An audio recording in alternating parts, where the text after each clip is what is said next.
ဒီကနေ့သာသနာတော်နှစ်2560ခုနှစ်ကောဇာတိကိ1388ခုနှစ်နောင်တကူလာပြီကျော်6ရက်2019ခုနှစ်4လပိုင်း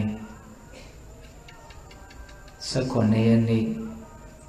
ညချမ်းကာလမှာ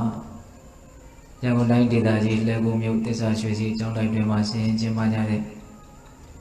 9ရက်တာတတိပဌာန်ဘာဝနာလုပ်ငန်းစဉ်တရားစခန်းပွဲတရားဘာဝနာလုပ်ငန်းကြိုးစားပြီးတော့အထောက်ကြဖို့ရောက်ရှိလာကြတဲ့အလုံးသောယဟန်ယောဂီသီလရှင်ယောဂီတရားဓမ္မပေါင်းတော်ဟောင်းများဒီကနေ့ဦးဇင်းတို့ဘာတရားဟောပြခြင်းလဲဆိုလို့ရှိရင်မူလပဏ္ဏတပါဠိတော်မှာလာရှိတဲ့ဝိတကတန်ဌာနသုတ်တံဆိုတာကိုဦးဇင်းတို့ဒီကနေ့ပြောပြပါမယ်ဝိတကတန်ဌာနသုတ်တံဆိုတာကမိမိတို့ရဲ့တန်တမှာဇာကဒေါသမောဟအစရှိတဲ့ကိလေသာတရားတွေနဲ့ဆက်ဆက်ပြီးတော့ဖြစ်ပေါ်နေတဲ့အတွေးတွေအဲ့ဒီယုံညံ့တဲ့အတွေးတွေကိုဘယ်ပုံဘယ်နည်းဖယ်ရှားရမလဲဆိုတာကိုမြတ်စွာဘုရားသင်ကြားပေးထားတဲ့သုတ်တံတရားဒေသနာတစ်ပုဒ်နော်မြတ်စွာဘုရားကတတ္တဝါတွေရဲ့ပေါ်မှာကောင်းကျိုးချမ်းသာကိုပြည့်ပြည့်ဝဝရစေဖို့လိုလားတော်မူတာဖြစ်တဲ့အတွက်ကြောင့်ဆင်းရဲဒုက္ခဖြစ်ခြင်းရဲ့အကြောင်းတရားဖြစ်တဲ့အကုသိုလ်တရားတွေကိလေသာတရားတွေကိုဘယ်နည်းနဲ့ပယ်ရှားနိုင်အောင်လုပ်ရမလဲဆိုတာကိုနည်းမျိုးစုံနဲ့မြတ်စွာဘုရားသင်ပေးတယ်ပေါ့နော်အဲ့ဒါကိုပေးတဲ့ပေါင်းတော်ကောင်းတို့နာယူမှတ်သားပြီးတော့ဘဝမှာလက်တွေ့အသုံးချကြည့်ကြရမယ်ပေါ့အဲ့တော့ဦးဇင်းတို့ဒီနေရာမှာဝိတကတန်ဌာနဝိတကဆိုတဲ့စကားလုံးလေးအလုံးနားရင်ထားပြီးသားဝိတက်ဆိုတာဘာတော့အတွေးပေါ့နော်အတွေးတွေတွေးနေတာဒီအတွေးတွေဆိုတာကအတွေးတိုင်းဆိုးတယ်လို့ပြောလို့တော့မရပါဘူးကောင်းတဲ့အတွေးတွေလည်းမရှိဘူးလားဗျာနော်တချို့အတွေးတွေကအလွန်ကောင်းမွန်တဲ့အတွက်ကြောင့်သူ့ကိုများများတွေးပေးနိုင်မယ်ဆိုရင်ပွားများအထောက်နိုင်မယ်ဆိုလို့ရှိရင်နိဗ္ဗာန်ချမ်းသာကိုတော့ရစေနိုင်တယ်လို့အဲ့လိုမြင်မာတဲ့စွမ်းရည်ရှိတဲ့လိုလားအပ်တဲ့အတွေးတွေလည်းရှိတယ်ပေါ့လိုလားအပ်တဲ့အတွေးတွေကဘာလို့ဘလို့အတွေးတွေတော့နိခမဝိတ္တတဲ့ထွက်မြောက်မှုလွန်မြောက်မှုနဲ့ဆက်ရှင်တဲ့အတွေးအကုသိုလ်တရားတွေကနေဘယ်လိုငါထွက်မြောက်အောင်ကြိုးစားရမလို့ကုသိုလ်ဖြစ်အောင်ဘယ်လိုလုပ်ရမလို့ကုသိုလ်ဖြစ်အောင်လုပ်တယ်ဆိုတာကုသိုလ်ဖြစ်သွားတယ်ဆိုတာကိုကအကုသိုလ်တရားတွေယုံညံ့တဲ့တရားတွေကနေပြီးတော့ထွက်မြောက်သွားတဲ့သဘောပဲဘယ်လိုကုသိုလ်ဖြစ်အောင်တွေးတယ်ဒါဟာလည်းပဲနိက္ခမဝိတ္တလို့ဆိုရမယ်ပေါ့နော်နောက်အရင်တို့ကာမကနေထွက်မြောက်အောင်ကြိုးစားတယ်ဒုက္ခတွေရဲ့ဖြစ်เสียအကြောင်းတရားဖြစ်တဲ့ဒီဝိတုကာမကိလေသာကာမကလွတ်မြောက်နိုင်အောင်ကြိုးစားတယ်ဆိုတာလေဒါပါလေနိက္ခမဝိတ္တကိုအခြေခံရတာအဲ့ဒီလိုအတွေးမျိုးကြတော့ဒါအလွန်တန်ဖိုးကြီးမားတဲ့အတွေးပဲနောက်ဦးဇင်းတို့အပြာဝါဒဝိတ္တဆိုတာလည်းရှိတယ်တဲ့အပြာဝါဒဝိတ္တဆိုတာမေတ္တာနဲ့ရှင်တဲ့အတွေးနော်တတ္တဝါတွေရဲ့ပုံမှာကောင်းကျိုးချမ်းသာရစေလိုတဲ့မေတ္တာဓာတ်နဲ့ရှင်တဲ့အတွေးဒီလိုအတွေးတွေကြတော့လည်းပဲအယံတန်ဖိုးကြီးမားတယ်လို့ဆိုနိုင်မို့လားဆိုနိုင်တယ်နောက်ဦးဇင်းတို့အဝိဟိန္ဒဝိတ္တဆိုတာလည်းရှိတယ်တဲ့အဝိဟိန္ဒဝိတ္တဆိုတာကမငြင်းသေးမှုနဲ့ဆက်ရှင်တဲ့အတွေ့တနည်းအားဖြင့်တနာကျင်နာမှုနဲ့ဆက်ရှင်တဲ့အတွေ့တတ္တဝါတွေရဲ့တွေ့ကြုံနေရတဲ့ဆင်းရဲဒုက္ခတွေကလွတ်ကြပါစေဆိုတဲ့ကရုဏာနဲ့ရှင်တဲ့အတွေ့ပေါ့အဲ့ဒီလိုအတွေ့တွေကြတော့လည်းပဲအလွန်မြင့်မြတ်တယ်ပေါ့မြင့်မြတ်တဲ့အတွေ့ကြီးဘယ်နှမျိုးတော့၃မျိုးပေါ့နော်အကြံမြင့်နိက္ခမဝိတ္တအကုသိုလ်ကနေထွက်မြောက်နိုင်မှုကိလေသာကနေထွက်မြောက်နိုင်မှုကာမကနေထွက်မြောက်နိုင်မှုတွေးတဲ့အတွေ့ဟုတ်လားအပြာပါဒဝိတ္တတတ္တဝါတွေရဲ့ပုံမှာချမ်းသာစီလိုတဲ့မေတ္တာစိတ်နဲ့တွေးတဲ့အတွေ့အဝိဟိန္ဒဝိတ္တတတ္တဝါတွေရဲ့ပုံမှာဆင်းရဲဒုက္ခလွတ်မြောက်သွားစီလိုတဲ့တဏှာကျင်နာမှုနဲ့ပတ်သက်တဲ့အတွေ့ဆိုတာအဲ့ဒီအတွေ့တွေကြတော့ဘာလို့ဖို့လို့တော့မွေးမြူဖို့လိုတယ်ကြီးထွားလာအောင်ကြိုးစားဖို့လိုတယ်ခုဒီနေရာမှာမြတ်စွာဘုရားကဖယ်ရှားဖို့ဟောကြားတဲ့အတွေ့တွေကဘလို့အတွေ့တွေတော့အဲ့ဒီပါဠိတော်ထဲမှာတော့ရာဂဒေါသမောဟနဲ့ဆက်ရှင်တဲ့အတွေ့ယုံညံ့တဲ့အတွေ့လို့အဲ့လိုဟောတယ်နောက်တချို့ပါဠိတော်ဒေသနာတွေတော်တော်များများထဲမှာတော့ကာမဝိတ္တဗျာပါဒဝိတ္တဝိဟိန္ဒဝိတ္တလို့မကောင်းတဲ့အတွေ့အသုံးမျိုးကိုအဲ့လိုဖော်ပြတာလည်းရှိတယ် အဲ့ဒီဖော်ပြချက်ကတော့နေရာတော်တော်များများမှာတွေ့ရတယ်ပေါ့နော်ကာမဝိတ္တဆိုတာဘာတော့ကာမဂုဏ်အာယုန်နဲ့ပတ်သက်တဲ့အတွေ့ကြည်လို့စိတ်မြင်လို့စိတ်နဲ့တွေးနေတာကြားခြင်းစိတ်နားထောင်လို့စိတ်နဲ့တွေးနေတာနမ်းရှူခြင်းစိတ်စားတော့ခြင်းစိတ်တွေ့ထိခြင်းစိတ်တွေနဲ့တွေးနေတာဒါကိုဘာလို့ခေါ်တော့ကာမဝိတ္တဟုတ်လားနောက်ဗျာပါဒဝိတ္တတဲ့သူတစ်ပါးရဲ့ပုံမှာစိတ်တိုင်းမချမှုမကျေနပ်မှုတွေ့ကြုံလာတဲ့အာယုန်တွေနဲ့ပတ်သက်ပြီးတော့စိတ်တို့မှုဒေါသဖြစ်မှုအလိုမကျမှုတွေနဲ့တွေးနေတဲ့အတွေ့ကိုကြတော့ဗျာပါဒဝိတ္တဒေါသနဲ့ဆက်ရှင်တဲ့အတွေ့ပေါ့နော်နောက်အရှင်တို့ဝိဟိန္တဝိတ္တဝိဟိန္တဝိတ္တကြတော့သူကဒေါသအပြင်းသားဖြစ်သွားပြီမကျေနပ်ယုံများစိတ်တိုင်းမကြယုံများမကဘဲနဲ့အဲ့ဒီမကျေမနပ်ဖြစ်နေတဲ့စိတ်တိုင်းမကြဖြစ်နေတဲ့တတ္တဝါသုံးဖို့တက်မဲ့ဒါတွေရဲ့ပုံမှာဖြစ်စည်းလိုစိတ်နဲ့ညှင်းဆဲလိုစိတ်နဲ့မှတွေးလာတဲ့အတွေ့ပေါ့ဒီလိုဒုက္ခရောက်တော့ပြောလိုက်ရမှကိုကျင့်နေမယ်လှုပ်လိုက်ရမှကိုကျင့်နေမယ်ဘလို့ပြောရမလဲဘလို့လုပ်ရမလဲသူကဆင်းရဲသွားအောင်နော်ကာယကံဝစီကံအဖြစ်ကြိုးစားဖို့စိတ်ကူးတာတွေးတာဒါကိုပြောတော့ဝိဟိန္ဒဝိတ္တအဲ့ဒီကာမဝိတ္တဗျာပါဒဝိတ္တဝိဟိန္ဒဝိတ္တဆိုတဲ့ရုပ်ညက်တဲ့အတွေးတွေကတော့ဆင်းရဲဒုက္ခကိုဖြစ်စေတဲ့အတွက်ကြောင့်ဖယ်ရှားရမယ်အတွေးတွေပေါ့အဲ့ဒါမြတ်စွာဘုရားကဒီသုတ္တမှာတော့ယာကဒေါသမောဟနဲ့ဆက်ရှင်တဲ့အတွေးလို့အဲ့လိုပြောတယ်ကာမဝိတ္တဗျာပါဒဝိတ္တဝိဟိန္ဒဝိတ္တဆိုတဲ့အသုံးအနှုန်းလေးနဲ့မပြောဘူးနော်ယာကဒေါသမောဟယာကဆိုတာဘာပြောတာတော့ဆွဲမဲ့တာကိုပြောတာလောဘအပြင်းသားပေါ့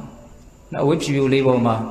တော့ဆွဲတည်တဲ့ထင်းစီတဲ့ဆေးရောင်တစုံတရာကျသွားပြီဆွဲသွားပြီဆိုလို့ရှိရင်ချွတ်ဖို့တော်တော်ခက်သွားတယ်နော်မင်းနေပါလေစိုးသွားပြီဆိုလို့ရှိရင်ချွတ်ဖို့မလွယ်တော့ဘူးအဲ့လိုပဲအာယုံတစ်ခုရဲ့ပုံမှာစိတ်ကအယံဆွဲသွားတယ်မကြာခဏအမှတ်ရနေတယ်တော့ဒါကိုကြည်ကျင်နေတယ်မြင်ကျင်နေတယ်ကြားကျင်နေတယ်ဒါကိုပဲစိတ်ကရောက်နေတယ်ဒါနဲ့ပဲတွေ့ကျင်နေတယ်ဘာဖြစ်နေတော့စွဲနေတယ်အဲ့ဒါကိုဘာလို့ခေါ်တော့ယာကဟုတ်ရလားဒေါသဆိုတာကျတော့ပိဿတုနားလဲပါတယ်စိတ်တိုင်းမကြတာအလိုမကြတာစိတ်တိုတာစိတ်ဆိုးတာဗမာစကားလုံးဖြစ်နေပါပြီဒေါသကမောဟဆိုတာကျတော့အမှန်တရားကိုမသိတာဖြစ်ပေါ်နေတာကတစ်မျိုးကိုသိထားတာနားလဲထားတာကတစ်မျိုးဒီလိုမျိုးဖြစ်နေတဲ့အခြေအနေနဲ့သိနေတဲ့အခြေအနေနဲ့ကထပ်တူမကြဘူးဒါမှပြောတော့မောဟပြောရလို့ရှိရင်တော့သစ္စာလေးပါးအမှန်တရားကိုမသိတာဝါခဏဟာဆင်းရဲတယ်လို့မသိဘူးလူချင်းမမောမှုလောဘတွေဒုက္ခဖြစ်ခြင်းရဲ့အကြောင်းတရားဖြစ်တယ်လို့မသိဘူးလောဘချုပ်ခြင်းတွေဒုက္ခချုပ်ရဖြစ်တယ်လို့မသိဘူးမဂ္ဂင်၈ပါးတွေဒုက္ခချုပ်ရသို့ဆက်ရောက်စေတဲ့တခုတည်းသောလမ်းကြောင်းဖြစ်တယ်လို့ဒါကိုလည်းမသိဘူးအမှန်တရားကြီး၄ချက်ကိုမသိတယ်ကိုမောဟလို့ဒေသနာတော်တွေထဲမှာမြတ်စွာဘုရားအတိပ္ပယ်ဖွင့်ဆိုပြတာကိုများစွာတွေ့ရတယ်ပေါ့ခုဒီမှာမြတ်စွာဘုရားကဖယ်ရှားဖို့ကြိုးစားရမယ်ဖယ်ရှားဖို့ကြိုးစားတဲ့နေရာမှာဘယ်ပုံမနည်းကြိုးစားမလဲလို့သင်ပြထားတဲ့နေရာမှာဖယ်ရှားဖို့ကြိုးစားရမယ်အတွေ့ကဘလို့အတွေ့တော့ယာကဒေါသမောဟနဲ့ဆက်ရှင်တဲ့အတွေ့ယုံညံ့တဲ့အတွေ့ပူလောင်တဲ့အတွေ့အဲ့ဒီအတွေ့တွေဖြစ်လာပြီဆိုရင်ဘလို့လုပ်ရမလဲဆိုတာကိုမြတ်စွာဘုရားသင်ပေးတာဒါဘလို့စပြီးတော့ဟောထားတော့ဆိုတော့ယဟန်တို့တဲ့တရားဘာဝနာလုပ်အထောက်ကြတဲ့ပုဂ္ဂိုလ်တွေအတွက်ဒီလိုယာကဒေါသမောဟနဲ့ဆက်ရှင်တဲ့ယုံညံ့တဲ့အတွေ့တွေဆိုတာယံဖန်ယံခါဖြစ်လာတတ်တယ်ဟုတ်လားဝိပဿနာဘာဝနာတရားကြိုးစားအထုတ်ဖို့နော်အခြေခံအဖြစ်တည်ငြိမ်မှုဆိုတဲ့တမာတိကိုရဖို့အတွက်အရင်ကြိုးစားကြရတာရှိတယ်ဟုတ်လားအဲ့ဒီလိုမြင့်မြတ်တဲ့အစဉ်အတန်းရှိတဲ့စိတ်ကိုရအောင်ကြိုးစားတဲ့နေရာမှာဒီယာကဒေါသမောဟနဲ့ဆက်ရှင်တဲ့အတွေးတွေကဖြစ်လာတတ်တယ်တဲ့အဲ့လိုဖြစ်လာပြီဆိုလို့ရှိရင်ဘယ်လိုလုပ်ရမလို့တဲ့နော်နံပါတ်1အာယုံပြောင်းတဲ့နည်းနဲ့အဲ့ဒီအတွေးတွေကိုဖယ်ရှားရမယ်ဒါကအကျဉ်းမြင့်လေးဘုံဘုံတို့ကမတိကအနေနဲ့ပြောလိုက်တာပါအာယုံပြောင်းပြရမယ်ဆိုလိုတာကဒီအတွေးတွေကဘာကြောင့်ဖြစ်နေတာတော့ဘာကိုအကြောင်းပြုပြီးတော့ဒီအတွေးဖြစ်နေတာတော့အဲ့လိုဆိုရင်အဲ့ဒီအတွေးဖြစ်ခြင်းရဲ့အကြောင်းတရားကိုမစဉ်းစားတော့ဘူးနော်အကုသိုလ်ဖြစ်ခြင်းရဲ့အကြောင်းတရားတွေကိုမစဉ်းစားတော့ဘူးမတွေးတော့ဘူးကုသိုလ်ဖြစ်ခြင်းရဲ့မြင့်မြတ်တဲ့မွန်မြတ်တဲ့အာယုံကိုပြောင်းပြီးတော့စဉ်းစားဆင်ခြင်ခြင်းအပြင်စောစောကဖြစ်နေတဲ့ယုံညံ့တဲ့အတွေးတွေကိုဖယ်ရှားပြင်မယ်ပေါ့အာယုံကိုပြောင်းပြင်လိုက်တာဟုတ်လားအဲ့ဒါကိုမြတ်စွာဘုရားကဥပမာဘယ်လိုပေးတုံးဆိုတော့နော်လက်သမားဆရာကနော်ကြီးတဲ့တက်ကိုနှုတ်ပြခြင်းနဲ့ဆိုလို့ရှိရင်သေးတဲ့တက်နဲ့အရင်ရိုက်ပြီးတော့ချွတ်ရတယ်တဲ့အဲ့ဆိုကြပါစို့ဦးဇင်းတို့ဒါလွှတ်တိုက်တဲ့လူတွေဦးဇင်းတို့ကတော့ရွာမှာနေကြတော့က လွှတ်တိုက်တဲ့တကာကြီးတွေလွှတ်တိုက်ကြတာကိုတွေ့ရတယ်ဒါလွှတ်ချောင်းကောင်းကောင်းဆွဲလို့ရအောင်နောက်ခွဲပြီးသားပြင်ပြားနှစ်ချက်ကြားကိုလွှတ်ချောင်းကြားတဲ့ကိုတက်ကြီးထိုးထားတာတက်ကြီးရိုက်တာအဲဆိုရင်လွှတ်ဆွဲရတာပို့ပြီးတော့လွှတ်မညက်ဘူးပေါ့ပြီးလို့အဲ့ဒီတက်ကိုနှုတ်ချင်ပြီဆိုလို့ရှိရင်ဘယ်လိုလုပ်အောင်တော့သူ့ရဲ့ရှေ့ကနေပေါ့သူ့ရဲ့နည်းနည်းသေးတဲ့စိုးလေးရိုက်ထည့်လိုက်လို့ရှိရင်စောစောကရိုက်ထားတဲ့တက်ကြီးဟာချောင်းပြီးတော့ပြုတ်ထွက်သွားတယ်ဒါကိုမြတ်စွာဘုရားဥမာပေးတာတော့သေးငယ်တဲ့တက်ဆုမေနလို့ဒီလိုလဲသုံးတယ်တန်ချောင်းပါဟုတ်လားသေးငယ်တဲ့တက်ဆုဖြင့်ကြီးတဲ့တက်ဆုကိုရိုက်ချွတ်ပြီးတော့ဆွဲနှုတ်လိုက်သလိုမျိုးနော်မုံမြတ်တဲ့ကောင်းမွန်တဲ့အာယုံကိုပြောင်းပြီးတော့နော်စဉ်းစားလိုက်ခြင်းတွေးတောလိုက်ခြင်းအဖြစ်အာယုံပြောင်းလိုက်ခြင်းအဖြစ်စောစောကဖြစ်နေတဲ့ယုံညံ့တဲ့အတွေးတွေမှာဖြစ်သွားတော့ပျောက်သွားတယ်တဲ့အဲ့ဒီနီးကအလွန်တရာမှအသုံးတဲ့နီးပဲနော်ကျန်တဲ့နီးတွေလည်းပဲအသုံးသူ့ဟာနဲ့သူတော့တဲပါတယ်နီး၅မျိုးတောင်မြတ်စွာဘုရားပြောတယ်ခုဒီနီးလေးကိုတော့ဦးဇင်းတို့နည်းနည်းလေးဦးစားပေးတော့ပြောခြင်းတယ်အာယုံပြောင်းတဲ့နီးအဲ့ဒါကိုသူ့ရဲ့ဒီသုတ္တမှာဖွင့်ဆိုတဲ့အထကထာထဲမှာအจิตတဝဖွင့်ဆိုပြတယ်ဆိုကြပါစို့တဲ့ဇာကဒေါသမောဟတွေကဘာကြောင့်ဖြစ်တာတော့တခုချင်းစိတ်ရှိလေးရှိရှင်းပြတဲ့တက္ကရာဆရာတော်ဘုရားကြီးက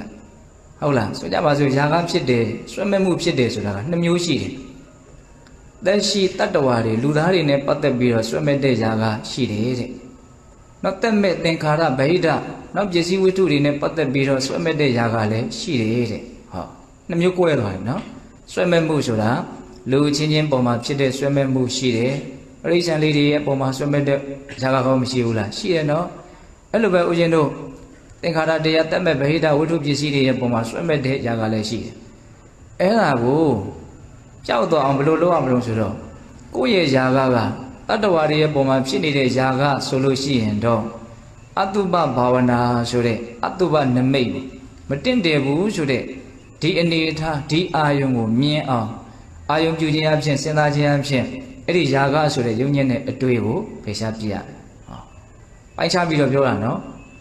်သက်မဲ့တွေရဲ့အပေါ်ပစ္စည်းဝတ္ထုတွေရဲ့အပေါ်မှာဖြစ်နေတဲ့ဇာကဆိုရင်တော့အနိစ္စသဘောကိုစဉ်းစားပြီးတော့စဉ်းစားဆင်ခြင်ရမယ်တဲ့မတည်မြဲတဲ့သဘာဝပေါ့နော်မတည်မြဲတဲ့သဘာဝကိုစဉ်းစားဆင်ခြင်ခြင်းအဖြစ်သက်မဲ့အရာဝတ္ထုတွေရဲ့ပုံမှာဆွဲမဲ့နေတဲ့ဇာကကိုဖယ်ရှားရမယ်တော့ဒီနေရာမှာဦးဇင်းတို့သက်ရှိတွေရဲ့ပုံမှာဖြစ်တဲ့ဇာကဆိုရင်အတုပမတင့်တယ်တဲ့အာယုံကိုပြောင်းရမယ်ဟုတ်လားသက်မဲ့တွေရဲ့ပုံမှာဖြစ်နေတဲ့ဇာကဆိုလို့ရှိရင်အနိစ္စဆိုတဲ့မတည်မြဲမှုဆိုတဲ့အာယုံကိုပြောင်းယူရမယ်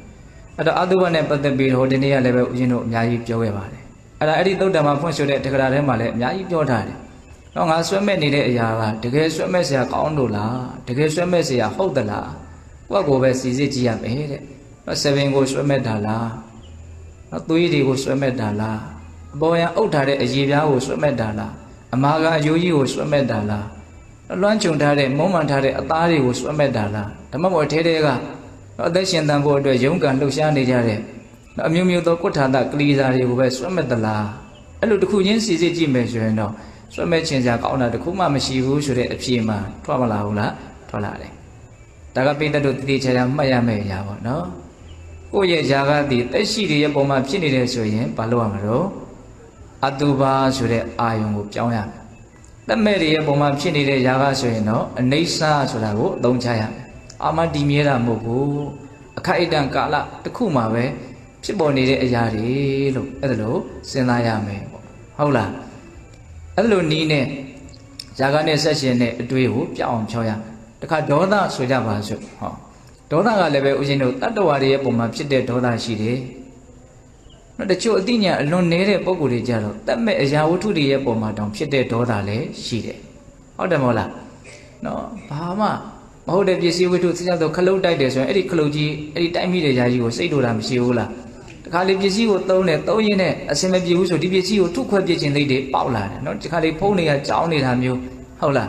လိုင်းရမကောင်းတာမျိုးဆက်ကြားလာလုံနေကြားတချို့ကဘာဖြစ်တော့အဲ့ဒါကိုပေါက်ခွဲပြစ်ခြင်းတာမျိုးရှိတယ်တချို့ပေါက်ခွဲပြစ်တာရှိတယ်နော်ဘုံကြောင့်မှာကိုရင်တစ်ပါးရှိတယ်တော်တော်စိတ်တူတယ် MP4 ဆက်ကလေးတွေ MP3 လေးဆိုသူ့ဒီဆိုအကောင့်တစ်ခုမှမရှိဘူးနည်းနည်းလောက်ကိုယ်ကဖြစ်တာနဲ့အထုပလိုက်ပြီသူကဒါဘာဖြစ်တာတော့သက်မဲ့တွေရဲ့ပုံမှာဒေါသဖြစ်တာသက်ရှိတွေရဲ့ပုံမှာဒေါသဖြစ်တယ်ဆိုရင်တော့ဘာကိုအသုံးပြုရမလို့ဘလို့အာယုံပြောင်းရမလို့မေတ္တာအာယုံပြောင်းရမယ်တဲ့တတ္တဝါတွေရဲ့ပုံမှာနောက်ချမ်းသာစီလိုတဲ့မေတ္တာစိတ်ရဲ့ မွန်မြတ်ပုံကိုနားလည်ပြီးတော့နော်တတ္တဝါတွေရဲ့ပုံမှာချစ်ခင်မြတ်နိုးတဲ့စိတ်ချစ်ခင်မြတ်နိုးတဲ့စိတ်ဆိုတာကနော်အလွယ်ပြောလိုက်တာပါကောင်းကျိုးချမ်းသာကိုလိုလားတဲ့စိတ်ကိုပြောတာဟုတ်လားကောင်းစေခြင်းနဲ့ချမ်းသာစေခြင်းနဲ့စိတ်ကိုမေတ္တာဒီနေရာမှာအောစရာတစ်ခုရှိတာကဒီစိတ်ပေါ်မှာပဲအဓိကမူတည်တယ်ဆိုတာလေးကိုနားလည်စေခြင်းတယ်ဒေါသဖြစ်တယ်ဆိုတော့လည်းပဲဒီတတ္တဝါတွေကိုအာယုံပြုပြီးတော့ဖြစ်တာမေတ္တာဖြစ်တယ်ဆိုတာလည်းဒီတတ္တဝါတွေကိုပဲအာယုံပြုပြီးတော့ဖြစ်တာဘာဖြစ်အောင်လုပ်မလဲဆိုတာကိုယ့်ပေါ်မှာအများကြီးမူတည်တယ်ဟုတ်လားမေတ္တာဖြစ်အောင်လုပ်မယ်ကွာမေတ္တာရဲ့ကောင်းကျိုးလေးတွေကိုနားလည်ပြီးတော့ဒါကမွန်မြတ်တယ်ဒါကအစင်တန်းရှိတယ်ဒါကလှုပ်တဲ့နဲ့ဖြစ်တဲ့နဲ့ဟောဒီလိုယုံကြည်မှုလေးနဲ့မေတ္တာဖြစ်အောင်လုပ်လိုက်မယ်ဆိုတော့လည်းပဲမေတ္တာကဖြစ်သွားပြန်တာပဲဟုတ်တယ်မဟုတ်လားဒါကြောင့်တတ္တဝါတွေရဲ့ပုံမှာဖြစ်တဲ့ဒေါသကိုတော့မေတ္တာတရားနဲ့ဖိတ်ရှားနိုင်ရမယ်တမဲ့တွေရဲ့ပုံမှာဖြစ်တဲ့ဒေါသကိုကြတော့ဘာလို့ဓာတုမနတိကာရနဲ့ဖိတ်ရှားရမယ်တဲ့ဓာတ်တဘာဝမင်းပထဝီဓာတ်ကိုစိတ်တူတာလားမာတဲ့သဘောပြောတဲ့သဘောကြီးကိုစိတ်တူတာလားမဟုတ်ဟုတ်လားတမမို့ယိုရှိနေတဲ့သဘောကြီးကိုစိတ်တူတာလားအာဘောတမမို့ပူတဲ့သဘောနှွေးတဲ့သဘောကိုပဲစိတ်တူနေတာလားတွန့်ကန်နေတဲ့သဘောလှုပ်ရှားနေတဲ့သဘောကိုပဲစိတ်တူတာလားတို့ခွဲချမ်းဝေဖန်ပြစ်လိုက်မယ်နော်ဓာတ်နဲ့ခွဲချမ်းဝေဖန်ပြစ်လိုက်မယ်ဆိုရင်စောတော့ကပစ္စည်းပစ္စည်းပုံမှန်တရံလေးတောင်ဘာဖြစ်သွားနိုင်တော့ပျောက်သွားနိုင်တယ်မောစိတ်ထဲမှာတော့ဘာကိုစိတ်တူမှာစိတ်တူရရှာလို့မတွေးတော့ဟုတ်လားဒါကြောင့်ပိဿပေါင်းသူတော်ကောင်းတို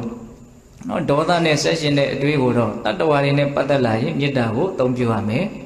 တမဲ့တွေနဲ့ပတ်သက်လာရင်နော်ဓာတုမနတိကာရကိုအသုံးပြုရမယ်အမှတ်မိဖို့လိုတယ်နော်ဇာကနဲ့ပတ်သက်လာရင်သက်ရှိတွေဆိုရင်တော့အတုပကိုအသုံးပြုရမယ်တမဲ့တွေဆိုရင်တော့အနိစ္စကိုအသုံးပြုရမယ်ဒေါသနဲ့ပတ်သက်လာရင်သက်ရှိဆိုရင်မေတ္တာကိုအသုံးပြုရမယ်တမဲ့ဆိုရင်ဓာတုမနတိကာရကိုအသုံးပြုရမယ်ဒါကမြတ်စွာဘုရားပြောပြထားတဲ့ဘဝမှာတကယ်ကိုအသုံးတည့်တဲ့ပညာရည်လို့ဆိုနိုင်ပါတယ်ဟုတ်လားအပညာသင်နေကြတာပဲနော်ပရိနိစာပိပညာကိုသင်နေတာဒီပညာကဘဝမှာချမ်းသာဖို့အတွက်အလွန်တရာမှနော်အသုံးတည့်တဲ့အလွန်တရာမှတန်ဖိုးကြီးမားတဲ့ပညာလို့ဆိုနိုင်မို့လားဆိုနိုင်တယ်တခါမောဟနဲ့ဆက်ရှင်တဲ့အတွေးတွေကြတော့ဘယ်လိုလုပ်မလဲတဲ့အဲ့ဒါကိုလည်းပဲတက္ကရာမှာဖွင့်ပြထားတာရှိတယ်ဒီနေ့မှာမောဟဆိုတာမှန်မှန်ကန်ကန်မသိတာစုံဖြတ်ချက်မချနိုင်ဘူးသို့လို့တွေးတောပြီးတော့နော်ဝိသိကိစ္စတွေဘာတွေလဲတခါတလေဖြစ်လာတာရှိတယ်ဟုတ်လားမဝေခွဲနိုင်ဘူးမဆုံးဖြတ်နိုင်ဘူးမသိရတာကိုကဆင်းရဲတာကြီးတစ်မျိုးဖြစ်တာမျိုးတခါတလေကြုံရဘူးလိမ့်မယ်မောဟထင်ရှားလာတာပေါ့နော်အဲ့ဒီလိုမျိုးမောဟနဲ့ဆက်ရှင်တဲ့အတွေးတွေဖြစ်လာပြီဆိုရင်တော့နောက်ဆရာကောင်းတမကောင်းနဲ့ပေါင်းတင်ဆက်ဆံပြီးတော့ဆရာကောင်းတမကောင်းကိုညှိပြီးတော့လည်းပဲအဲ့ဒီမောဟကိုဖယ်ရှားနိုင်အောင်ကြိုးစားရမယ်တဲ့ဟုတ်လားပြီးတော့စာပေပရိယတ္တိရသော်ဘုရားဟောထားတဲ့ဒီဒေသနာတွေကိုလေ့လာလိုက်စားခြင်းအပြင်လည်းပဲအဲ့ဒီမောဟဓာတ်ကိုနည်းသွားအောင်ပါသွားအောင်ပျောက်သွားအောင်ကြိုးစားရမယ်အဲ့ဒီတည်းကကိုသိကျင်တာတွေသိစရာတွေအများကြီးနော်ပါလာပြီးတော့တိသွားပြီးတော့မောဟပျောက်သွားတာလည်းဖြစ်နိုင်တယ်နော်ဟုတ်လားပြီးတော့ဒီလိုလေးလာလို့မှမရဘူးဆိုရင်ကိုယ့်တက်တိတဲ့နားလေတဲ့ပုံကိုယ်တွေကိုမေးမြန်းရမယ်စုံစမ်းရမယ်တဲ့ဒါဘယ်လိုရှိတာလို့ဟုတ်လားအဲ့လိုမျိုးမေးမြန်းခြင်းဟာလည်းပဲမောဟနဲ့ရှင်တဲ့အတွေးတွေနေပါခြင်းရဲ့အကြောင်းဟုတ်လားပြီးတော့ဘာလို့အောင်ဆိုရံဖန်ရံခတရားဒေသနာကိုလည်းနာယူရမယ်တဲ့နော်သောတော်ကနော်စာသင်ရမယ်ဆိုတာကြတော့ तू ကစနစ်တကျနော်အစဉ်အတိုင်းကို तू ကဒီလိုသွားတာတရားနာတာကြတော့ तू ကဘယ်လိုလာတော့ဟောပြတဲ့လူဟောထားတဲ့အတိုင်းနားထောင်တာကွယ်လွဲမှုလေးတော့ရှိတယ်နော်ဒါပေမဲ့အဓိပ္ပာယ်ကတော့အရင်ကြီးကွာခြားတယ်လို့တော့မဆိုနိုင်ပါဘူးဘုရားရဲ့ဒေသနာတွေကိုလေ့လာကြတာပါပဲဟုတ်လားအေးနောက်ဆုံးဦးဇင်းတို့နောက်ဆုံးနည်းလေးကအကြောင်းဟုတ်သည်မဟုတ်သည်ကိုဆုံးဖြတ်ချက်ချတဲ့နည်းနဲ့လည်းပဲကိုယ့်အကိုစဉ်းစားဆင်ခြင်ပြီးတော့ဆုံးဖြတ်ချက်ချအောင်လုပ်ရင်းနဲ့လည်းပဲနော်မောဟဓာတ်တွေကိုနေပါတော့အောင်ကြိုးစားရမယ်ဟောဒါကဦးဇင်းတို့အာယုံပြောင်းတဲ့နည်းဆိုတာကနေပြီးတော့ကြည်ကြည်ပြည့်ပြည့်ဆက်ပြီးတော့နားလည်ထားရမယ်အကြောင်းအရာလေးတွေကိုပြောပြတာဟုတ်ရဲ့လားအဲ့ဒါဦးဇင်းတို့မောဟနဲ့ပတ်သက်လာလို့ရှိရင်နော်ဆရာကောင်းကိုမိရမယ်စာသင်စာချမှုကိုပြုရမယ်မြင်မြင်ရမယ်တရားဒေသနာကိုနားရမယ်အကြောင်းဟုတ်သည်မဟုတ်သည်ကိုဆုံးဖြတ်ချက်ချပြီးတော့လည်းပဲမောဟဓာတ်ကိုဖယ်ရှားနိုင်အောင်ကြိုးစားရမယ်တဲ့အဲ့ဒါဦးဇင်းတို့မကောင်းတဲ့အတွေးတွေယုံညံ့တဲ့အတွေးတွေကိုဖယ်ရှားဖို့ကြိုးစားတဲ့နေရာမှာနီလန်း၅ရပ်မြတ်စွာဘုရားသင်ပြပေးထားတာတွေကအခုဒါနံပါတ်1နီလန်းဟုတ်လားကောင်းမြတ်တဲ့အာယုံပြောင်းယူခြင်းအပြင်ယုံညံ့တဲ့အတွေးတွေကိုဖယ်ရှားပြစ်မယ်ဥပမာကြီးတဲ့တတ်ဆုငယ်တဲ့တတ်ဆုနဲ့နော်ရိုက်ချွတ်ပြီးတော့ဆွဲနှုတ်ပြလိုက်တယ်လို့မျိုးဥပမာတစ်ခါတည်းမှတ်ရမယ်ဟုတ်လားနောက်ဦးဇင်းတို့ဒုတိယမြောက်မြတ်စွာဘုရားသင်ပြပေးတဲ့ယုံညံ့တဲ့အတွေးတွေကိုဖယ်ရှားတဲ့နည်းကဘာလဲဆိုတော့အဲ့ဒီဖြစ်ပေါ်နေတဲ့ယုံညံ့တဲ့အတွေးတို့ရဲ့အပြစ်အနာအဆာကိုစဉ်းစားဆင်ခြင်ရမယ်တဲ့သူလည်းပဲတော်တော်ထိရောက်မယ်လို့ဦးဇင်းထင်ပါတယ် ဒီဖြစ်ပေါ်နေတဲ့ယုံညံ့တဲ့အတွေးတွေဟာဘာကိုအကြောင်းပြုပြီးတော့ဖြစ်လာတာတော့ဆက်ပြီးတော့ဘလို့အကျိုးကျေးဇူးတွေကိုဖြစ်စေမှာတော့သူ့ရဲ့လားရာကဘာလဲ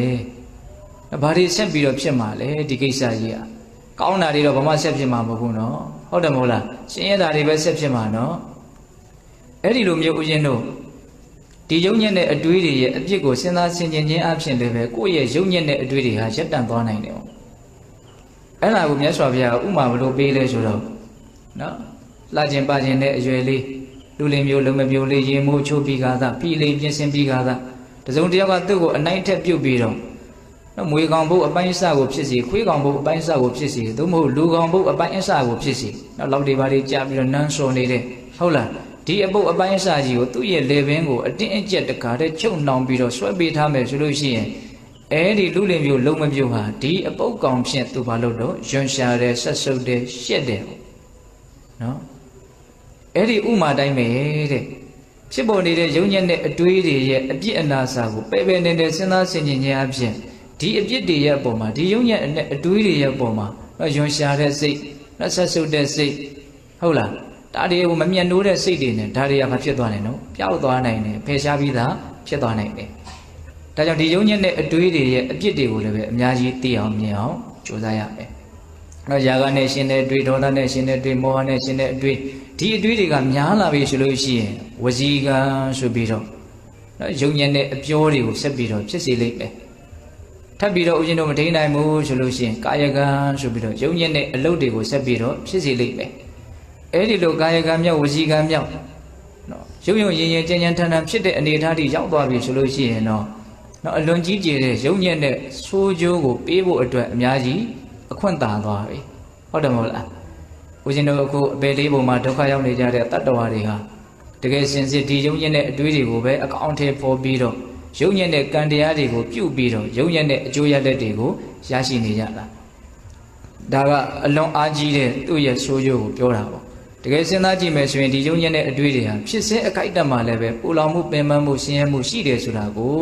ကိုယ်မှာတတိကောင်းမယ်ဉာဏ်ကောင်းမယ်မှန်မှန်ကန်ကန်သိနိုင်မယ်ဆိုလို့ရှိရင်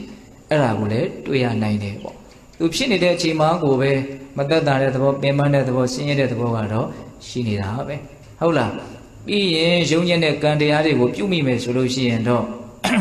ယုံနေတဲ့အကျိုးပေးတွေကိုဆက်ပြီးတော့မရနိုင်ဘူးလားရသွားမှာပဲဒါကြောင့်သူ့ရဲ့အပြစ်တွေကိုလည်းအများကြီးစဉ်းစားတတ်ဖို့စဉ်းကျင်တတ်ဖို့မလိုဘူးလားလို့ရနော်ဘုရင်တို့ကောသလမင်းကြီးကမြတ်စွာဘုရားကိုမေးတာလေးတစ်ခုရှိတယ်မြတ်စွာဘုရားတဲ့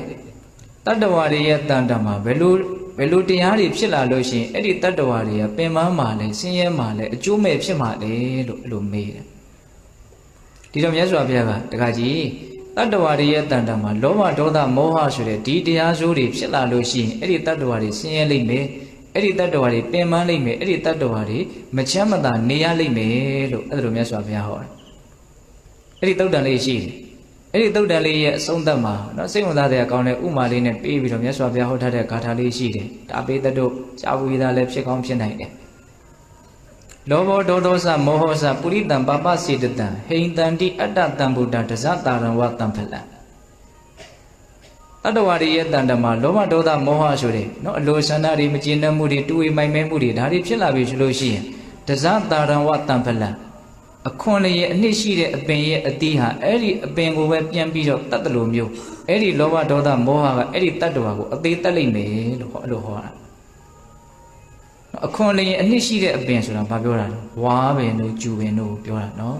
်ဝါပင်ရဲ့ဝါသီးဟာဝါပင်ကိုတတ်တယ်ကျူပင်ရဲ့ကျူသီးဟာကျူပင်ကိုတတ်တယ်ငပြောပင်ရဲ့ငပြောသီးဟာငပြောပင်ကိုတတ်တယ်ဟုတ်လားပေပင်ရဲ့ပေသီးဟာပေပင်ကိုတတ်တယ်ဒါကတတ်တလုံးဒီဦးဇင်းတို့အပင်လောကရဲ့စမ်းကြယ်မှုလေးတွေပေါ့ဟုတ်လားအပင်လောကရဲ့စမ်းကြယ်မှုလေးတွေဒါကိုမြတ်စွာဘုရားဥမာပေးတာအခွန်လျင်အနှစ်ရှိတဲ့အပင်ရဲ့အသီးဟာအဲ့ဒီအပင်ကိုပြန်ပြီးတော့တတ်တယ်လို့မျိုးလောဘဒေါသမောဟဖြစ်လာပြီဆိုရင်အဲ့ဒီလောဘဒေါသမောဟတွေတတ္တဝါကိုအကျိုးမဲ့ဖြင့်ပျက်စီးအောင်ဖျက်ဆီးလိုက်မယ်ဒါကိုတတ်တယ်လို့မြတ်စွာဘုရားအဲ့လိုသုံးနှုန်းပြီးတော့ဟောတာဟုတ်လားအဲ့ဒါလေးကိုပဲယူပြီးတော့ဦးဇင်းတို့ကျူတီဝါတီသုံးဖို့လောဘဒေါသမောဟဆိုပြီးတော့နောက်တစ်ချိန်တုန်းကဟောခဲ့တဲ့တရားသုံးဖို့ကိုပြန်ပြီးတော့စာအုပ်လေးပေါင်းထုတ်ထားတဲ့တောင်ရှိတယ်ဟုတ်လားအဲ့တော့ပြောချင်တာကဘာတော့တိတော်မူမြင်တော်မူတဲ့မြတ်စွာဘုရားရှင်ကိုရမြတ်ကြီးကဒီ ဒီမကောင်းတဲ့ယုံညံ့တဲ့စိတ်တွေဒီအတွေးတွေဟာတတ္တဝါတွေကိုဘလောက်ထိဆင်းရဲဒုက္ခဖြစ်သွားစေနိုင်တယ်ဆိုတာကိုသိနိုင်တယ်မြင်နိုင်တယ်သိလို့မြင်လို့လည်းပဲသိမြင်သိအားလျော်စွာဟောခဲ့တယ်ပြောခဲ့တယ်ပေါ့သို့တော့ခက်နေတာကဒကာဓမ္မတို့ဦးဇင်းတို့တွေကတခါတလေတချို့စကလုံးတွေကကြားယုံမဲကြားလိုက်တာတကယ်မသိဘူးဟုတ်လားဒါဦးဇင်းတို့လည်းဒီတိုင်းပဲအဲ့ဒါကိုကိုယ်တိုင်ခံစားရတယ်တချို့ဟာကြားယုံမဲကြားလိုက်တာကြားတော့ကြားလိုက်တယ်ဒါပေမဲ့နဲ့တကယ်သိသွားတာမဟုတ်ဘူးသိတော့သိတယ်လို့ပဲဟုတ်လားဒါပေမဲ့ထပ်ပြီးတော့သိဖို့လိုသေးတယ်ထပ်ပြီးတော့နဲ့ဘယ်အတိုင်းဓာတ်ထိသိရအောင်မလဲတော့မသိဘူးဆိုတာမျိုးတွေတောင်ရှိတယ်ဟုတ်လားဒါကြောင့်အသိတို့ရဲ့နော်တဘာဝလည်းပဲအလွန်တရာမှနဲ့နေတဲ့သဘောရှိတယ်နော်ကိုတော့တခါလေးသိတယ်လို့ထင်တာပဲနောက်တစ်ချိန်ကျတော့အဲ့ဒါတည်းပို့ပြီးတော့လေးနက်သိလာပြီဆိုတော့မှငကိုတော့မှသိခဲ့တာကနော်အလွန်အပေါ်ရန်ဆံပါလားလို့သိရတာမျိုးလည်းရှိသေးတယ်ဟုတ်လားအဲ့ဒါကိုထောက်ဆသောအဖြစ်နောက်ထပ်တိသွားကြရည်အများကြီးရှိနိုင်တယ်ဆိုတာကိုနားလည်ရမယ်သဘောပေါက်ရလားအေးဒါကြောင့်လောဘဒေါသမောဟဆိုတဲ့ဒီယုံညံ့တဲ့အတွေးတို့ရဲ့နော်ဆိုးဝါးတဲ့အကျိုးရလဒ်တွေကိုသိဖို့မြင်ဖို့အတွက်နော်ဒေသနာတွေကိုလည်းအများကြီးလေ့လာရမယ်လိုက်စားရမယ်နော်သူတော်ကောင်းတွေပြောထားတာတွေကိုလည်းအများကြီးမှတ်သားထားရမယ်တခါတလေမှတ်သားမှုမရှိတဲ့အတွက်ကြောင့်ကြားတော့ကြားခဲ့ဘူးတယ်ဒါပေမဲ့ပြန်ပြီးတော့စဉ်းစားရမရှိဘာလို့လဲမှတ်မထားပဲကိုဟုတ်လားပြန်ပြီးတော့စဉ်းစားရမရှိဘူးနော်တွေးကြည့်ခြင်းလိုက်တာကိုင်လောဘဒေါသမောဟကဘယ်လိုဒုက္ခတွေဖြစ်စေတာတော့ကိုင်စဉ်းစားတာစောက်တဲ့ကိုမင်းချရည်တဲ့ဒီလောဘဒေါသမောဟကဘယ်လိုမကောင်းတာတော့လို့ချရင်ဒကမာကြီးများဘယ်နှမျက်နှာလောက်ရေးနိုင်လဲစကားအနေနဲ့ပြောပါဆိုရင်ဘယ်နှခွန်းလောက်မြန်ပြောနိုင်မလဲဒီပြင်အကြောင်းအရာတွေကိုတော့အများကြီးပြောနိုင်လိမ့်မယ်နော်ဘာလို့အများကြီးပြောနိုင်လဲအများကြီးမှတ်ထားတာကိုဒီပြင်အကြောင်းအရာတွေကဟုတ်လားလောဘဒေါသမောဟရဲ့နော်အပြည့်အနာစာကိုကြတော့အများကြီးမှတ်သားဖို့ထားတာသိပြီးတော့မရှိတချို့ဟာတွေကြားတော့ကြားဖို့ခဲ့တယ်အလွန်တန်ဖိုးရှိတဲ့တချို့ဟာတွေကြားဖို့ခဲ့တယ်ဒါပေမဲ့ကိုယ့်ရဲ့မှတ်သားမှုမရှိတဲ့အတွက်ကြောင့်သိသိမှုမရှိတဲ့အတွက်ကြောင့်ကိုညံပြင်းမှုကြောင့်အသုံးချမယ်ဆိုတော့ကောက်ကင်တရားမရှိတော့နော်ရှာတော့ရှာခဲ့တယ်သိမထားမိဘူးဟောအံ့ဩစရာပဲနော်ဟာလေရှာတော့ရှာခဲ့တယ်တချို့ပတ်စံတွေဘာတွေအများကြီးရှာတယ်စုတောင်စောင်းထားတာမရှိဘူးအရေးတိုင်ဘာအသုံးစရာမရှိဘူးနောက်တချို့ပစ္စည်းပြားစီအများကြီးသူတို့ရှာနိုင်တယ်ပွေနိုင်တယ်ဒါပေမဲ့သုံးအောင်ဆိုပြီးတော့စုဆောင်သိသိထားတာမရှိတဲ့အတွက်ကြောင့်အရေးကြုံလာရင်သုံးစရာမရှိဘူးဒါကြောင့်ဘဟုတုတ္တတွေအများကြီးရှိဖို့လိုတယ်ပေါ့နော်ဒေသနာနဲ့ပတ်သက်ပြီးတော့အဲ့ဒါပြောချင်တာကဘာလဲလောဘဒေါသမောဟနဲ့ဆက်ရှင်တဲ့အတွေးရဲ့အပြစ်ကိုစဉ်းစားဆင်ခြင်ခြင်းသည်လည်းပဲလောဘဒေါသမောဟကိုဖယ်ရှားနိုင်ခြင်းရဲ့အကြောင်းတရားအဲ့ဒီအပြစ်ကိုဆင်ခြင်တတ်ဖို့ဆိုတာလည်းပဲအဲ့ဒီအပြစ်တွေကိုကိုကအများကြီးနားလည်ထားဖို့လိုတယ်ကိုတွေ့အနေနဲ့လည်းနားလည်ထားဖို့လိုတယ်ဒါကတော့နော်အယံတတိကောင်းတဲ့လူတွေမှာပဲလွယ်ကူမယ်လို့ထင်တယ်နော်လောဘဒေါသမောဟဖြစ်တိုင်းကိုဘယ်လိုခံစားရတော့ဘယ်လိုတွေမှားတတ်တော့ပြီးရင်ဘာတွေဆက်ဖြစ်တော့အဲ့ဒါတွေကိုနားလည်မှာတိတ်တော့မလွယ်ဘူးလို့ထင်တယ်နော်ဟုတ်လားအဲ့တော့ကိုယ်တွေရောစာတွေရောအများကြီးနားလည်ပြီးတော့စဉ်းစားဆင်ခြင်မယ်ဆိုလို့ရှိရင်အဲ့ဒီလောဘဒေါသမောဟရဲ့ပုံမှာနောက်လှခြင်းပခြင်းနဲ့လူလင်မျိုးလုံမပြိုလေးနောက်အပုပ်ဆက်အမျိုးမျိုးလည်းပင်ကိုဆွဲပေးတာကိုခံရတယ်လို့မျိုးနော်ဒီလောဘဒေါသမောဟဖြစ်ရတာကိုရှက်တယ်ကြောက်တယ်ဒါကြီးကိုမလိုချင်မှုမရချင်မှုဆက်ဆုပ်တယ်ဆိုတဲ့အဆင့်ထိကြောက်သွားမယ်ဆိုရင်အဲ့ဒီလောဘဒေါသမောဟနဲ့ဆက်ရှင်တဲ့အတွေ့ကိုမလုပ်နိုင်ပြီတော့ဖယ်ရှားနိုင်မယ်ပေါ့ဒါကဒုတိယမြောက်အသုံးချရမယ်နီလန်ဟုတ်လားနောက်တတိယမြောက်အသုံးချရမယ်နီလန်မြတ်စွာဘုရားဘာသင်ပေးထားတော့တဲ့နော်အဲ့ဒါလိုမျိုးဦးဇင်းတို့အာယုန်တွေပြောင်းလည်းပဲလောဘဒေါသမောဟနဲ့ကျင်တဲ့အတွေ့တွေကဖြစ်နေတာပဲဖြစ်တဲ့တယ်နော်ဒီခါလေးနော်အခုပြောသလိုအပြစ်တွေဆင်ခြင်လည်းပဲဟာဒါကြီးဆက်ပြီးတော့ဖြစ်နေတော့မယ်မပေးနိုင်ဘူးဆိုရင်ဘာဆက်လုပ်မလဲတဲ့အဲ့ဒီလိုဆက်ဆက်မှုနဲ့ဟောတာပါမြတ်စွာဘုရားသောတော်ကနီးတွေနဲ့အသုံးချပြီးတော့ကြိုးစားကြည့်တယ်နော်လောဘဒေါသနဲ့ဆက်ရှင်တဲ့အတွေ့ကတွေးနေတော့မယ်ဆိုရင်ဘာဆက်လုပ်မလဲတဲ့အဲ့လိုဆိုလို့ရှိရင်တဲ့အဲ့ဒီလောဘဒေါသမောဟဖြစ်เสียအကြောင်းတရားတွေကိုမကြံစီဘဲနဲ့မစင်သားဘဲနဲ့နှလုံးမသွင်းဘဲနဲ့မအောင်မေ့ဘဲနဲ့မေ့ပြောက်ထားလိုက်ပါတဲ့ဟုတ်လားသူ့ကိုမစင်သားနဲ့လုံးလုံးမမေ့ထားအောင်ကြိုးစားလိုက်နော်အဲ့ဒါကိုမြတ်စွာဘုရားဥမာဘလို့ပေးတဲ့တင်တော့မမြင်မြင်ဘူးဆိုရင်တဲ့မျက်နှာလွှဲထားလိုက်ပေါ့တဲ့ဟုတ်လားမျက်နှာလွှဲလို့မရဘူးဆိုရင်ကင်မျက်လုံးကိုမှိတ်ထားလိုက်တဲ့ဥမာလေးကိုရန်သဘောကျတယ်ဟုတ်လားတော့ဒါကြီးကိုမြင်ရလို့ဒုက္ခဖြစ်နေတယ်ဆိုကဲမြင်မြင်မှုဆိုလွှဲထားလိုက်ရသားပဲဟုတ်တယ်မဟုတ်လားကိုမျက်နှာလွှဲထားလိုက်မယ်ဆိုရင်မမြင်ရဘူးပေါ့မျက်နှာလွှဲထားတာကိုပဲမြင်ရတော့ဆိုရင်လည်းလုပ်လို့ရသေးတယ်ဘာဆက်လုပ်မလို့မျက်စိမိတ်ထားလိုက်ပေါ့အဲ့ဒီဥမာတိုင်းပဲတဲ့ຢာကဒေါသမောဟဖြစ်လာတယ်အကြောင်းရှိလို့ဖြစ်တာ နောက်တစ်ခုခုကိုအခြေခံပြီးတော့တွေးနေလို့စဉ်းစားနေလို့ဖြစ်နေတာပဲတကယ်တမ်းကဟုတ်လားအဲ့ဒီဖြစ်ချင်းရဲ့အကြောင်းတရားကိုဘာမလုပ်ရဘူးလို့မအောင်မေ့ရဘူးမစဉ်းစားရဘူးမစဉ်းကျင်ရဘူးတဲ့မေ့ထားလိုက်မအောင်မေ့နဲ့နှလုံးမသွင်းနဲ့အဲ့ဒါဆိုလို့ရှိရင်အဲ့ဒီလောဘဒေါသမောဟဆက်ရှင်တဲ့အတွေ့တွေမဖြစ်သွားတယ်ပျောက်သွားနိုင်တယ်တဲ့ဒါလည်းပဲအသုံးပြုရမယ့်နည်းလမ်းတစ်ခုနော်ပေးတဲ့ဥမာလေးကိုလည်းမမေ့စေချင်ဘူးဟုတ်လားမမြင်ရင်မျက်နှာလွှဲထားလိုက်မရသေးဘူးဆိုရင်မျက်စိမိတ်ထားလိုက်တဲ့အဲ့ဒီဥမာနဲ့ပြောတာနော်မြတ်စွာဘုရားကဟုတ်လားဒါကဦးဇင်းတို့သုံးခုမြောက်အသုံးပြုရမယ်နည်းလမ်းနော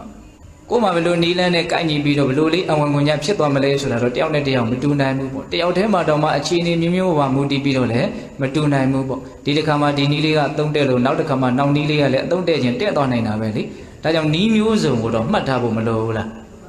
းပြီးမှကိုကဘယ်နည်းကိုပို့ပြီးတော့သဘောကျလဲဆိုတာကိုသဘောကျတဲ့နည်းကိုရွေးချယ်ပြီးတော့သုံးကြည့်ပေါ့ဟုတ်လားဒါကသုံးခုမြောက်နည်းလမ်းနောက်လေးခုမြောက်နည်းလမ်းကျတော့မြတ်စွာဘုရားဘာပြောတော့နော်လေးခုမြောက်နည်းလမ်းလေးကနည်းနည်းလေးပြောတယ်ရှိ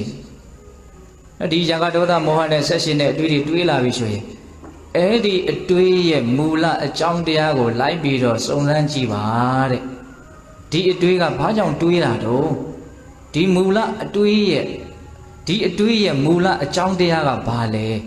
ဲဘာကိုအခြေခံပြီးတော့ဒီဟာတွေဖြစ်နေတာလဲအဲ့ဒါကိုဆက်ပြီးတော့အကြောင်းကိုဆက်ပြီးတော့ရှားကြည့်ပါတဲ့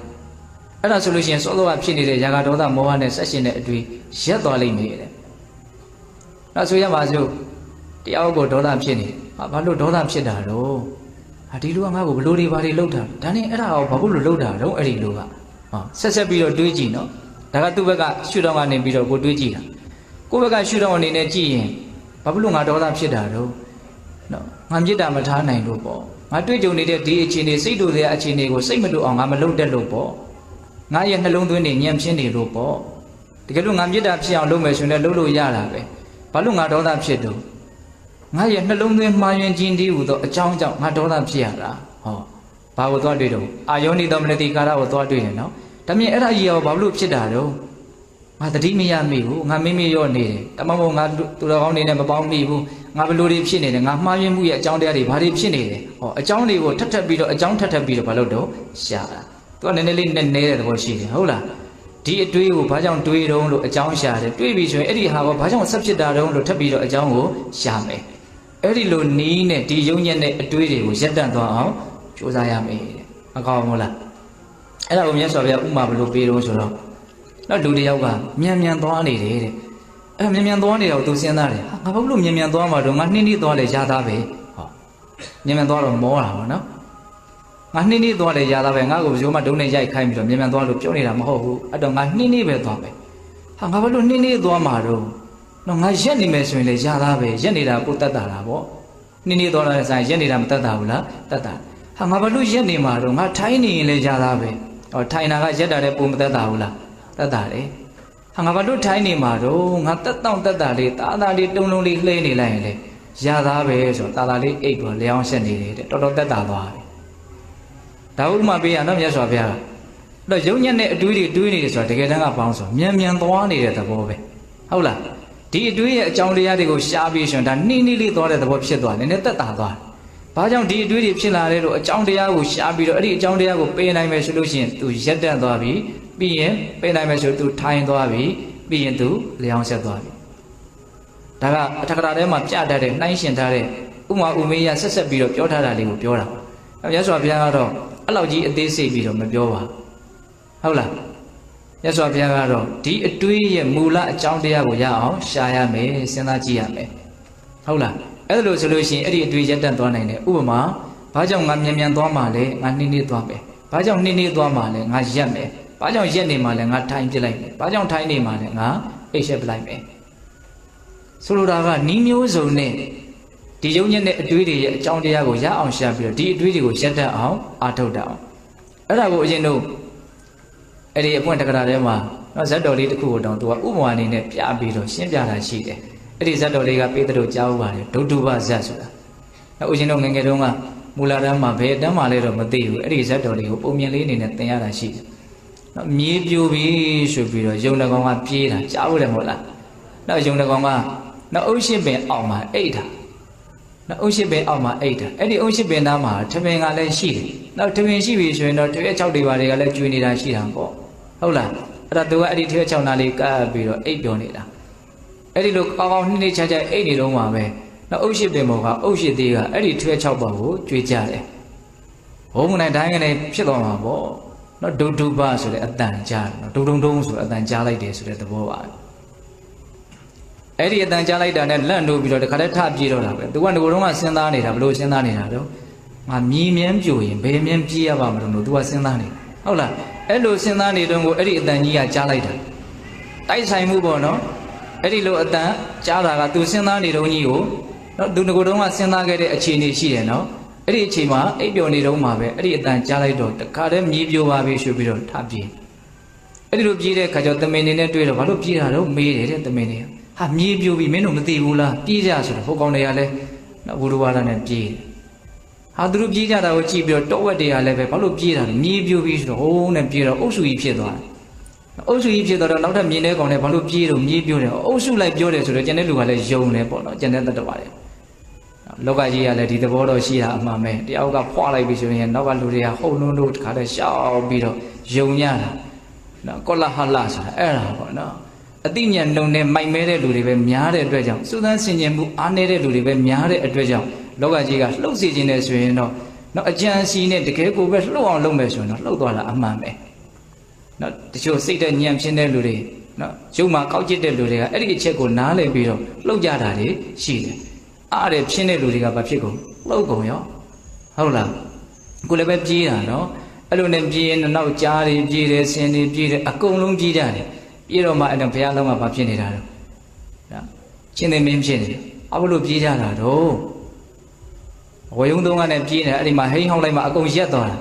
အဲ့တော့မင်းတို့ဘာလို့ပြေးကြတာတော့မြည်ပြိုလို့တယ်ဘယ်သူပြောတော့ကြားတွေကိုမေးတော့ဆင်းနေရပြောတယ်လိုက်ပြီးတော့စုံစမ်းတာနော်ခုနကတော့အကြောင်းရှာတာကိုဥမာပေးတာဟုတ်လားစင်တွေကိုမေးတော့ဘယ်သူကပြောတော့နော်ကျွဲတွေကပြောတယ်ကျွဲတွေကိုမေးတော့ဘယ်သူကပြောဝက်တွေကပြောတယ်အဲ့ဒါကလိုက်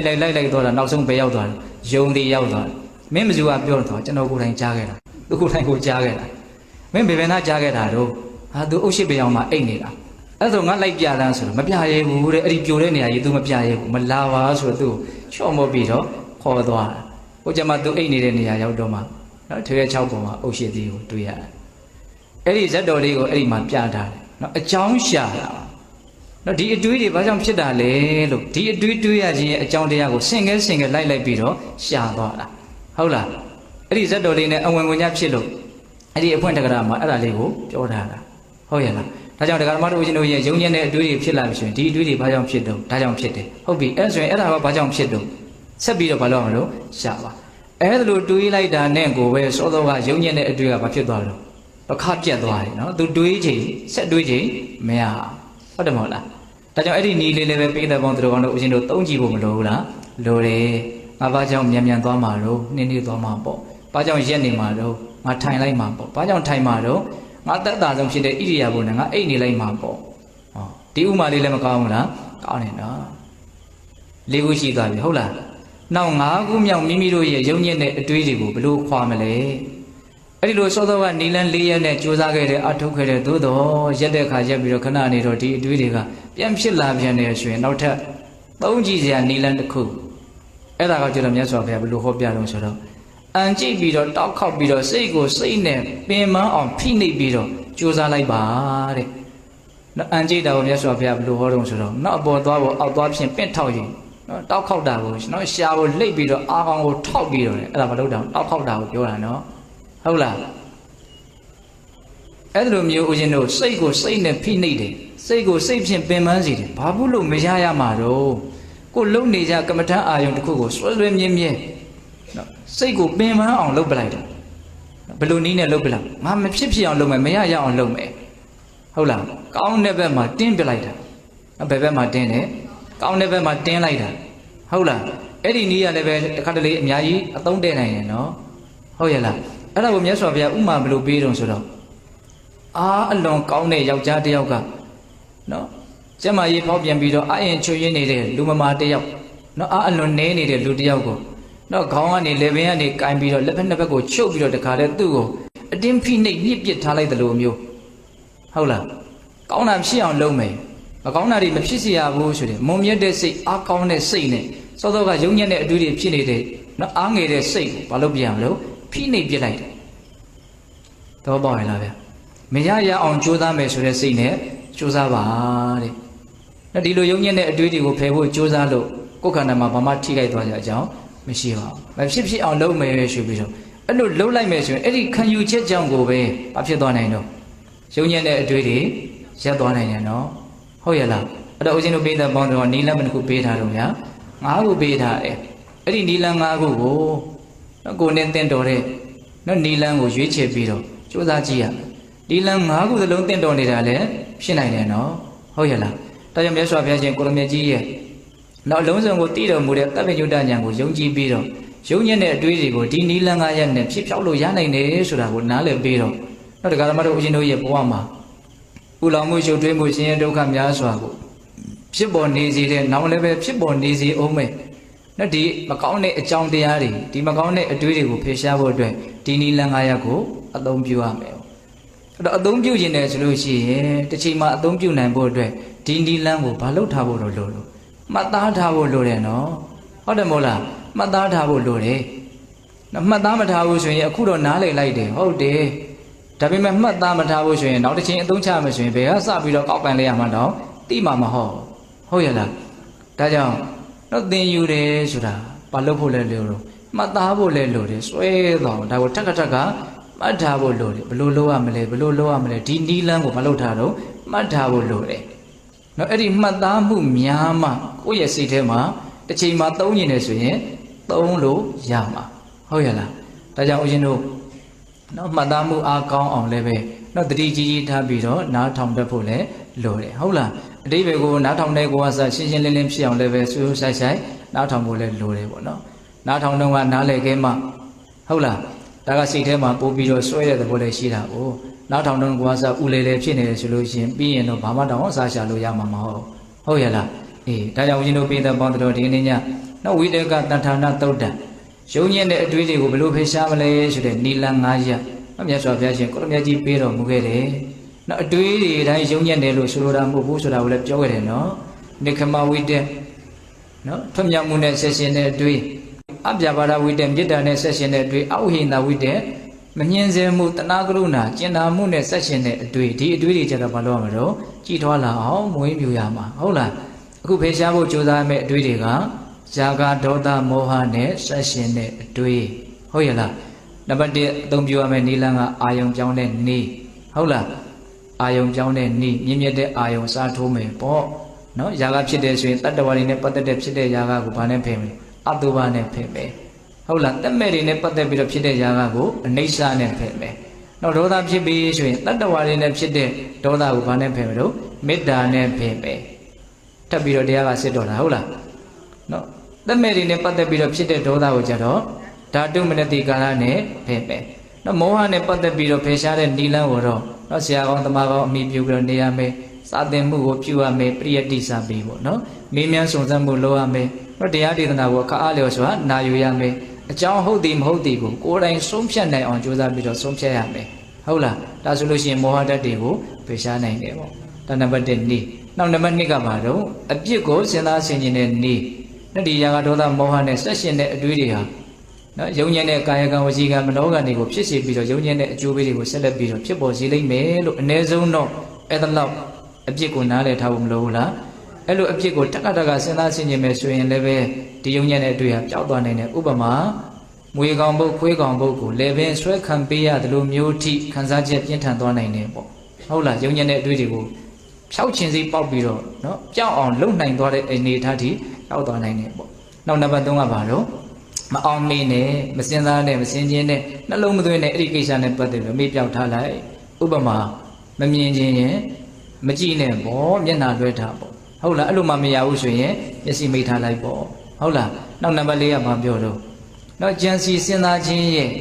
အကြောင်းမူလအကြောင်းတရားတွေကိုလိုက်ပြီးတော့ရှားရမယ်ဒီတွေဘာကြောင့်ဖြစ်တာတော့လို့အကြောင်းတရားကိုလိုက်ပြီးတော့ရှားရမယ်ငါဘာလို့မြန်သွားမှာတော့နှိမ့်နေသွားမှာပေါ့ဘာလို့နေသွားမှာတော့ငါရက်မှာပေါ့ဘာလို့ရက်နေမှာတော့ငါထိုင်မှာပေါ့ဘာလို့ထိုင်မှာတော့ငါအိတ်ရက်နေမှာပေါ့လို့ဟောအဲ့ဒါတော့မြတ်စွာဘုရားပေးတဲ့ဥမာပေါ့ဟုတ်လား နောက်ဦးဇင်းတို့၅ခုမြောက်နေရပါတော့အန်ကြိတ်၍တောက်ခေါက်၍နောက်ဖြစ်ပေါ်နေတဲ့ဒီမကောင်းတဲ့စိတ်ကိုနောက်ကောင်းအောင်ဖြစ်အောင်လုပ်မယ်ဆိုတဲ့စိတ်နဲ့မလုပ်တော့ဖိနှိပ်ပြီးတော့ပင်ပန်းစေပြီးတော့ကောင်းအောင်ဖြစ်အောင်ကောင်းတာဖြစ်အောင်ကြိုးစားရမယ်ဟုတ်လားဥပမာအာကောင်းမောင်းတန်ယောက်ျားသည်အာအင်ချိနေတဲ့ယောက်ျားကိုအကုန်လုံးနော်ကိုင်ချုပ်ပြီးတော့ဖိနှိပ်ညှစ်ပစ်လိုက်တယ်လို့မျိုးပေါ့နော်ကိုယ့်ရဲ့စိတ်ကိုကိုယ့်ရဲ့စိတ်နဲ့ပဲမလုပ်အောင်တော့ပြန်ပြီးတော့ဖိနှိပ်ရမယ်လို့အဲ့လိုပြောတယ်ဟုတ်လားဒါကြောင့်ပိဋကပေါင်းတော်ဒီနီလ9ရပ်ကိုမှတ်သားပြီးတော့နော်လက်တွေ့အသုံးချမယ်ဆိုတဲ့စိတ်ကလေးနဲ့မှတ်သားမယ်ဆိုရင်တော့ပို့ပြီးတော့မှတ်သားနိုင်တယ်ပေါ့မှတ်မိနိုင်တယ်ပေါ့နော်အေးဒါကြောင့်ဒီကနေ့ညဝိတကတဏ္ဍာနာသုတ်တံကိုနာယူကြည်ညိုခဲ့ကြတယ်မိမိတို့ကြိုးစားအထောက်နေကြတဲ့နော်တရားဘာဝနာလုပ်ငန်းစဉ်နော်ဒီຢာကဒေါသမောဟနဲ့ဆက်ရှင်တဲ့အတွေ့အကြုံတွေးလာပြီဆိုလို့ရှိရင်နံပါတ်1မြင့်မြတ်တဲ့အာယုံကိုပြောင်းပြီးတော့ယူတဲ့နည်းကတော့များစွာအသုံးတည့်နိုင်တယ်ပေါ့ဟုတ်လားဒါကြောင့်အခုနော်ဒီခန္ဓာမှာဖြစ်ပေါ်နေတဲ့သဘာဝတရားတွေရဲ့ပုံမှာသတိထားနေခြင်းကိုကစပြီးတော့မြင့်မြတ်တဲ့နော်အနေအထားကိုရောက်အောင်ကိုကြိုးစားနေရမရောက်ဘူးလားရောက်တယ်နော်ဟုတ်လားဒါကိုလည်းပဲနားလည်ဖို့လိုတယ်နော်ဒါကြောင့်အပမဒါဆိုတဲ့တတိတရားလက်ကင်ထားပြီးတော့ပေတပေါင်းသူတော်ကောင်းတို့နောက်ဆုံးအားရှိတဲ့မြတ်တရားဘာဝနာလုပ်ကိုကြိုးစားအထောက်ပြီးတော့နောက်ဆုံးမဲ့ညာဘုညာမျက်နှိပ်ပံကိုမျက်မှောက်ပြုတ်နိုင်ကြတဲ့သူတော်ကောင်းတွေဖြစ်ကြပါစေလို့ဦးဇင်းတို့ဆန္ဒပြုပြီးတော့ဒီကနေ့ညပေတပေါင်းသူတော်ကောင်းတို့ပြုလုပ်ကြိုးစားထားကြရတော့ဒါနသီလသမာဓိပညာကုသိုလ်ကောင်းမှုအစွစုတို့ရဲ့စွမ်းတတ္တိကြောင့်တရားတပည့်တော်တို့သည်မဲ့ညာဘုညာမျက်နှိပ်ပံကိုလင်းမြန်ထုတ်ချောင်းမျက်မှောက်ပြုပါရစေကုန်သောဟုပတ္တနာအောင်စုပြုကြကုန်ရာတည်း